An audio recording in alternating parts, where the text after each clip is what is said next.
বিএনপির ভারপ্রাপ্ত চেয়ারম্যান জনাব তারেক রহমান কর্তৃক ঘোষিত রাষ্ট্র কাঠামো মেরামতের ৩১ দফা কর্মসূচি তৃণমূল পর্যায়ে পৌঁছে দিতে সারা দেশের মতো গাজীপুরেও শুরু হয়েছে ব্যাপক প্রচারণা। এরই অংশ হিসেবে গাজীপুরের টঙ্গী পশ্চিম থানাধীন ৫৪ নং ওয়ার্ডে এক গুরুত্বপূর্ণ উঠান বৈঠক ও লিফলেট বিতরণ অনুষ্ঠানের আয়োজন করা হয়। বঙ্গ টিভির স্টাফ রিপোর্টার শামীমা খানম বেবির তথ্যচিত্রে থাকছে বিস্তারিত। অনুষ্ঠানে প্রধান অতিথি হিসেবে উপস্থিত ছিলেন টঙ্গী পূর্ব থানা বিএনপির সভাপতি ও গাজীপুর ৬ আসনে মনোনয়ন প্রত্যাশী সরকার জাবেদ আহমেদ সুমন। তার প্রাণবন্ত উপস্থিতি ও অনুপ্রেরণামূলক বক্তব্যে অনুষ্ঠান স্থলে উপস্থিত নেতাকর্মী ও সাধারণ মানুষের মাঝে ব্যাপক উৎসাহ উদ্দীপনা সৃষ্টি হয়।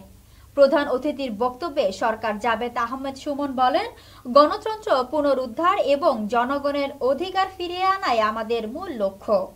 জনাব তারেক রহমান কর্তৃক ঘোষিত ৩১ দফা শুধু একটি রাজনৈতিক কর্মসূচি নয়, এটি ভঙ্গুর রাষ্ট্র কাঠামোকে মেরামত করে একটি জনকল্যাণমূলক সরকার প্রতিষ্ঠার রূপরেখা।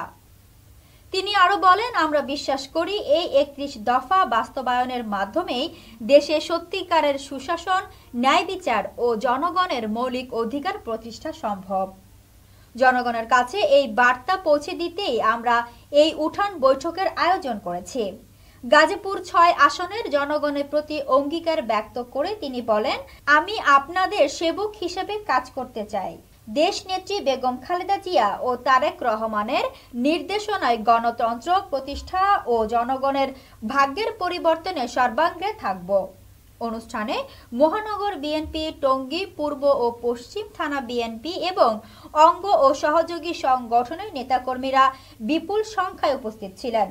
তারা ৩১ দফা সম্বলিত লিফলেট জনগণের মাঝে বিতরণ করেন এবং একযোগে ঘোষণা দেন, সরকার জাবেদ আহমেদ সুমনের নেতৃত্বে গাজীপুর ৬ আসনে বিএনপির বিজয় নিশ্চিত করতে তারা ঐক্যবদ্ধভাবে কাজ করবেন। রাজনৈতিক বিশ্লেষকদের মতে এই উঠান বৈঠক ও প্রচারণা কর্মসূচি সরকার জাবেদ আহমেদ সুমনের সাংগঠনিক অবস্থানকে আরও সুদৃঢ় করেছে এবং গাজীপুর ৬ আসনে বিএনপির গণসংযোগ কার্যক্রমে নতুন গতি সঞ্চার করেছে।